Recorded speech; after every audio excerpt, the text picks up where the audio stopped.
isso tem tudo a ver com comunicação também, né? A gente vai falar sobre as campanhas, lembrando que o Guilherme Belintani vai participar com a gente hoje às 6 da tarde, então fiquem ligados aí, torcedor do Bahia, não só os torcedores do Bahia, todo mundo que acompanha o trabalho muito bem feito em relação a campanhas sociais e a comunicação do Bahia.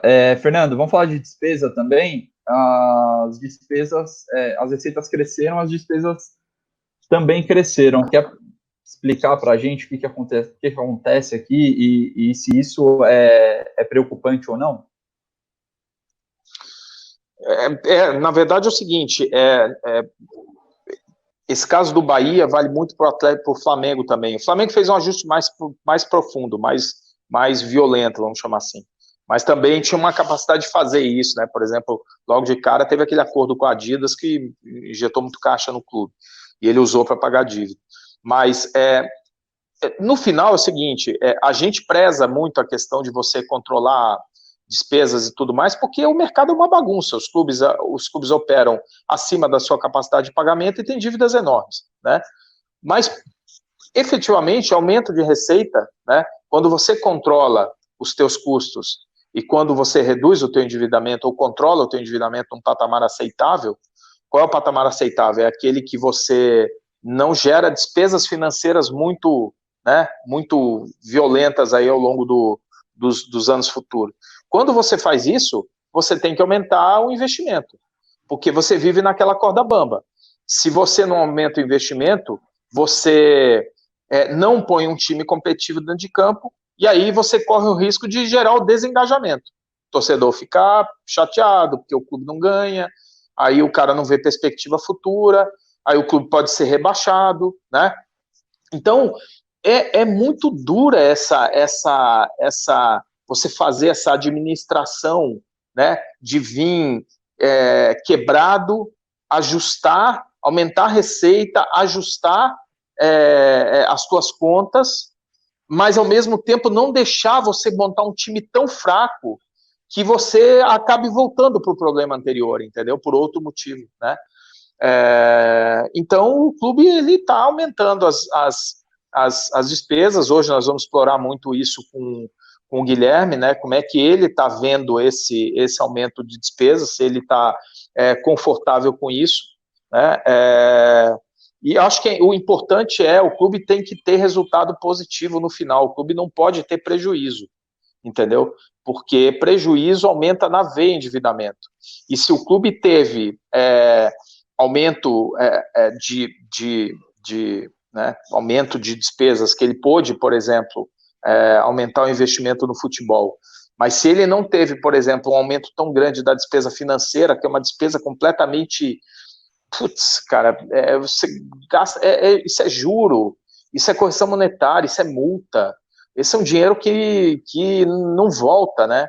Então, se você aumenta a tua despesa com o futebol de uma maneira consistente dentro da tua capacidade de pagamento,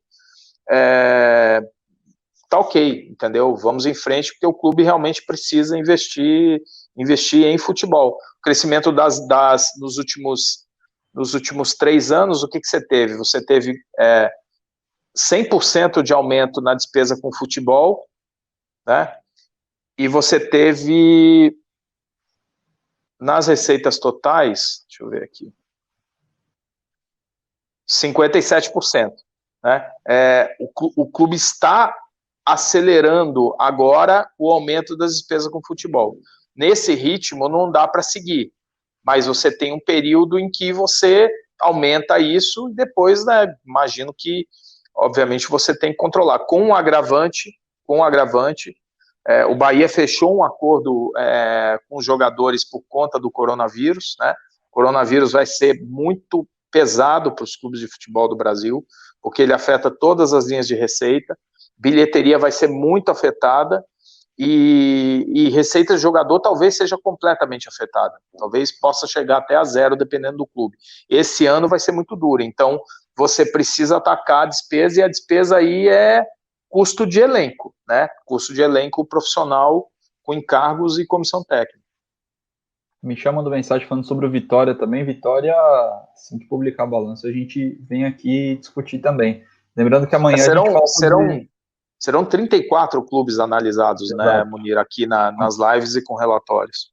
Amanhã Fortaleza e sexta-feira Flamengo. Então, fiquem ligados.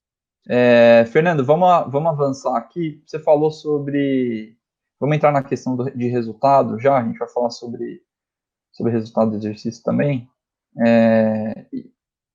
O que te parece esse dado? O que ele mostra para você? Resultado financeiro líquido. Isso aí é o seguinte, esse é um grande problema. Tem um clube no Brasil, Clube Atlético Mineiro, que nos últimos 10 anos gastou 445 milhões de reais. Gastou não, né? Porque isso virou endividamento. Uma parte é pago, outra parte vira endividamento. Teve 445 milhões de reais de endividamento líquido, de despesa financeira líquida nos últimos 10 anos. Ou seja, foram 445 milhões de reais de juros, correção monetária e tudo mais, que não viraram investimento em futebol. Curiosamente, o estádio que o clube vai fazer, né, está orçado em 450 milhões de reais. O clube entregou um estádio inteiro nos últimos 10 anos de despesa financeira. Por quê? Porque se endivida demais. Por que se endivida demais? Porque gasta sempre além da sua capacidade de receita. Então, eu considero esse um dos indicadores mais importantes do futebol, porque ele é um indicador pouco acompanhado, né? As pessoas não olham muito. É um indicador, em geral, horroroso, né? Que gera... O Bahia, nos últimos 5 anos, gastou 36 milhões com despesa financeira. Você veja que o acumulado em 5 anos chegou a 55 milhões em 2012 com 2016. Quando, né, ali naquele período da intervenção, os balanços estavam sendo maquiados anteriormente, tiveram que fazer um reconhecimento de dívidas, a despesa financeira aumentou bastante e atingiu 21 milhões no ano. Esse 21 milhões, o que é preciso entender, se você gastou 21 milhões com despesa financeira, você não gastou 21 milhões com investimento dentro de campo, tá? Essa é a lógica que precisa ser entendida. Aqui a gente já mostra o superávit de 4 milhões, que a gente falava no início. Fernando, a gente já falou bastante sobre resultados também. Vamos falar sobre dívida, que é um assunto que a gente não conversou ainda. Como andam as dívidas do Bahia e claro, vai ser assunto também com o Guilherme, como essa gestão tem trabalhado essa questão, a gente mostrando o endividamento líquido.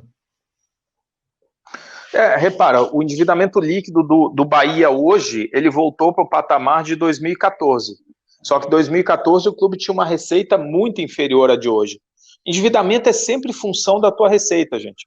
É a mesma coisa. Abaixo, né, Fernando? É o gráfico. Quando você tem... Repara, quando você vai pedir um limite de crédito para o banco, o limite que o banco vai te dar é função da tua receita, você concorda? Se tiver um salário altíssimo e tiver mais ou menos controlado as tuas contas, o teu limite vai ser maior. Se você ganha pouco, o teu limite vai ser menor, né? A mesma coisa é isso aqui. O clube tinha uma relação entre dívida e receita que chegou a 3 vezes, quer dizer, a dívida chegou a ser 3 vezes a receita anual. Por que esse é um indicador importante? Porque é o seguinte, como é que você paga a tua dívida? Você precisa ter um superávit, e esse superávit depende de quanto você arrecada e quanto você gasta, certo? Quanto maior for o teu superávit, mais você tem sobra para pagar endividamento, né? Então, por isso que a gente tem que sempre olhar o endividamento nessa relação com a receita, né?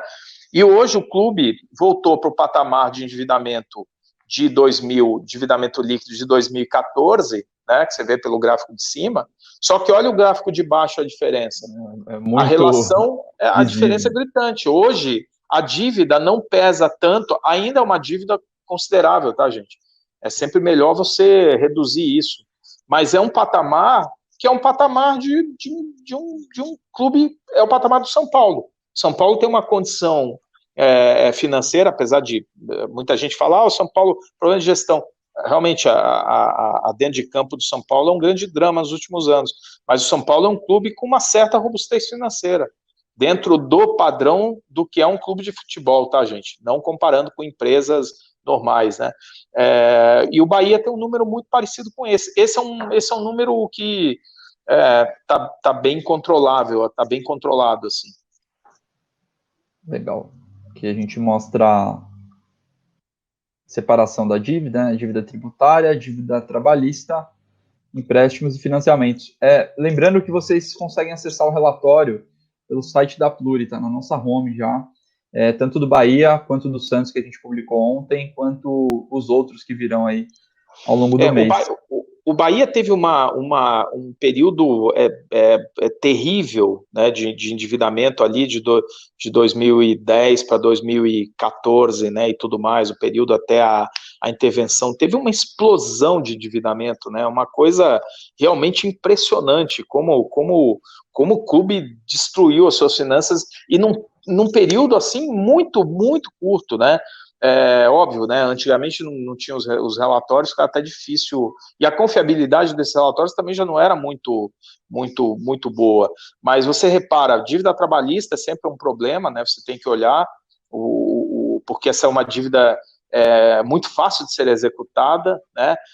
E é uma dívida com um percentual de perda grande, né? Mesmo nos casos em que as discussões que esses valores são referentes a provisões, né, que são discussões judiciais, e é uma dívida que ela também, quando você perde, ela vem acrescida de muito encargo, né, então é uma dívida complicada de ter. A tributária, basicamente, é Profut, né, e o clube está aguardando aí a consolidação dos valores aí com a Procuradoria da União, isso, inclusive, é uma das ênfases do auditor, né, mas é uma dívida que eu acho que ela tá bem equacionada, sabe? O clube ele tá muito bem controlado, assim. A gente olha, percebe que o clube as coisas estão muito na mão deles, assim.